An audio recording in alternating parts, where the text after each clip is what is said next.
Welcome back to Box Office Maniacs, and I have yet another Netflix movie for you. Now, before I start this movie, I want to just say that once again, I was in the hospital for about 3 days with the same thing I had last time. So, if you go back to December and you see my video about me being in the hospital, I had the same exact thing. But even though I knew I had this, I still sat down and watched this movie because that's how bad I wanted to see it. I was like, oh, yeah, I don't care. I'm going to go to the hospital, but I got to watch this movie first. That's how bad I wanted to see this movie. So what this is called The Dirt. And if you don't know what The Dirt is, it is a book that came out, I don't know how many years ago. It had to be at least 8 or 9 years ago, or maybe longer, by Motley Crue, and it was an autobiography of them, written by them and some other people. My wife actually read it first, and she says, you got to read this. You absolutely have to read this. And I was like, Motley Crue? I mean, yeah, I grew up with Motley Crue. I heard them on the radio.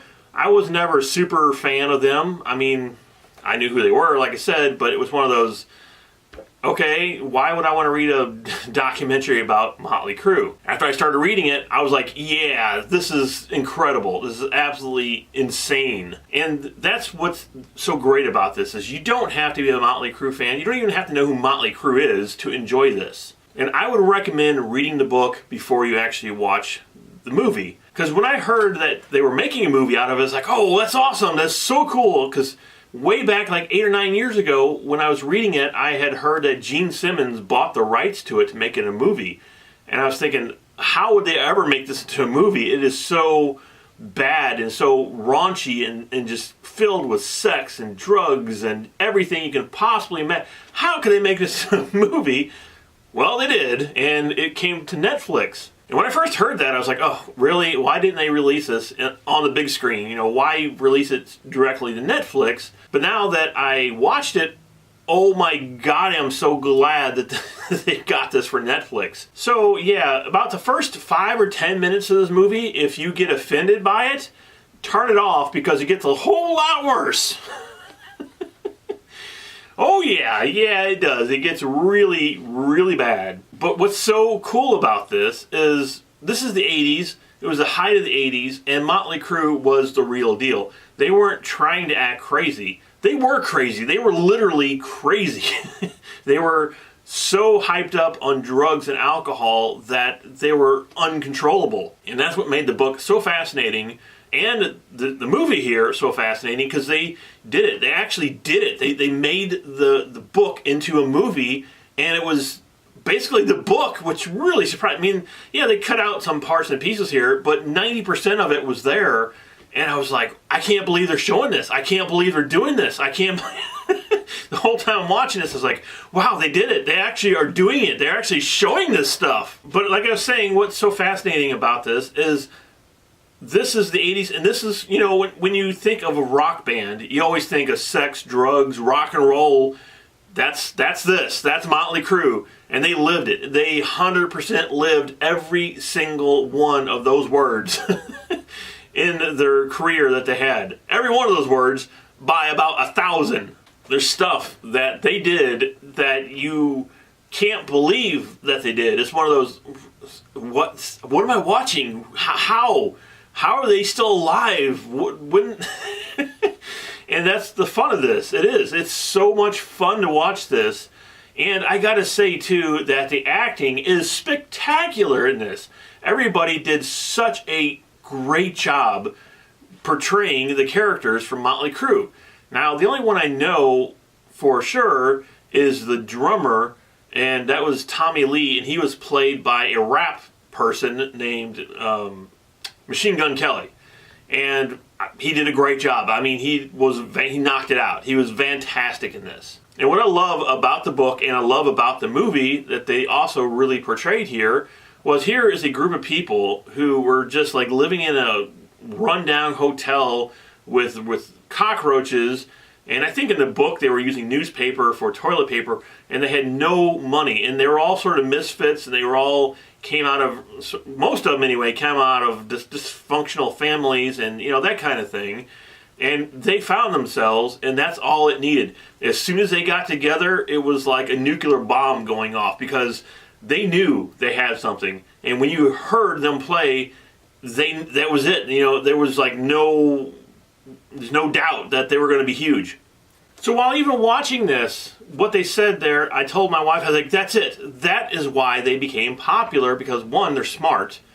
And they said that they wanted these club shows. They had to go play all these little clubs everywhere. And they wanted it to be like a stage show. They wanted it to be like a big production, even though it was at like the Whiskey Go-Go or something. It's a little tiny place. They had pyro, they had, you know, smoke, and they had whatever, and they had mannequins and and crazy stuff they were interacting with. It was like going to a big concert, even though they weren't that well known. And they started selling out pretty much every single night because I guess people were hearing about them. So they became pretty much instantly popular. It wasn't one of those things that it took a gradual amount of time for them to reach their popularity. I mean, once they got together and they started rolling, it was probably pretty quick when they became super popular and started making the money. And then, of course, a music executive seen them, and that's all it took, and they signed them, and then they went out on tour. So I really enjoyed that part of seeing them going basically from nothing to becoming billionaires and drug addicts. Super drug addicts. That was one thing from the book. I kept saying, man, hopefully they don't water this down. I want to see what they actually did. I want to see what they actually went through. I want to see all this, and just don't skip over any of it. They did not. They 100% did not. They showed all the dirt, like, you know, the name of the show. And there's a few songs of theirs I really enjoyed. I do like Dr. Feelgood.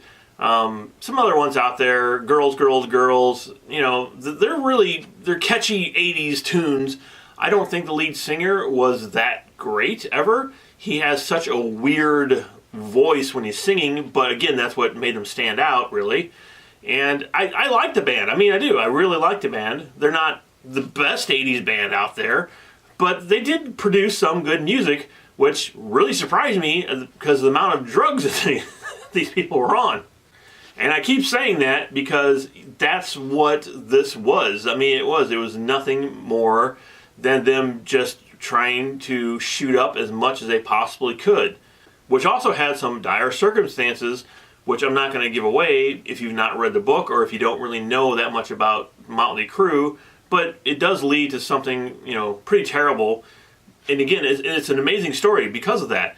And one of the things that was in the book that was in the movie that was also happened in real life, and I thought that was also pretty fascinating, was that they decided to fire the lead singer because of his drug addiction. He just didn't want to be in the band, and he had other things going on, and they just fired him, thinking, oh, we're too big. We don't need this guy. We're going to get rid of him. We'll just hire another main singer.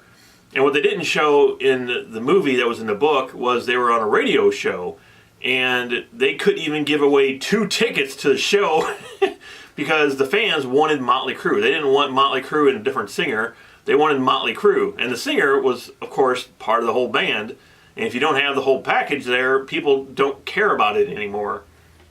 So they went from nothing to being super huge to not being able to give away 2 tickets on the radio.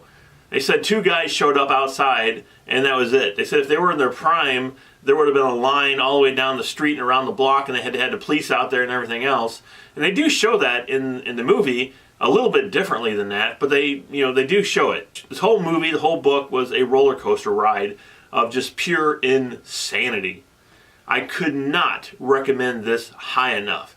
I couldn't believe that they pulled it off. I'm just still in shock that they actually pulled off The Dirt, the book that I've been waiting such a long time for, to see it become a reality. And here it is in all of its disgusting glory. So I am going to give Netflix movie The Dirt a big old...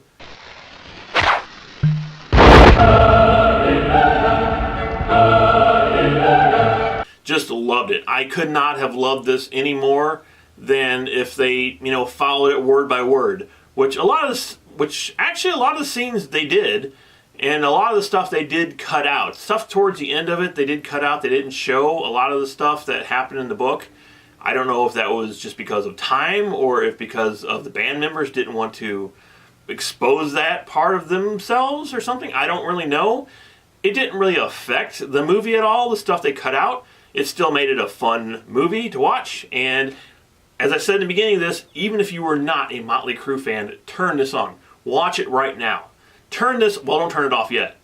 When you get done watching this, turn it off, turn this on, and you will love it. It is such a great ride, and it's so fun, and it's funny, and it's emotional, and it has great music in it, and it rocks, and it has just ridiculous amount of drugs and sex, and it has everything. It has everything. Just like this show. If you become one of our maniacs, you will get everything on this show. You will get horror movies, you will get Netflix movies, you will get actual movies, you will get other things that whatever is on the show. You will get all of it. So make sure you hit that subscribe button so you will come back next time to get all the sex, drugs, and rock and roll that's here on Box Office Maniacs.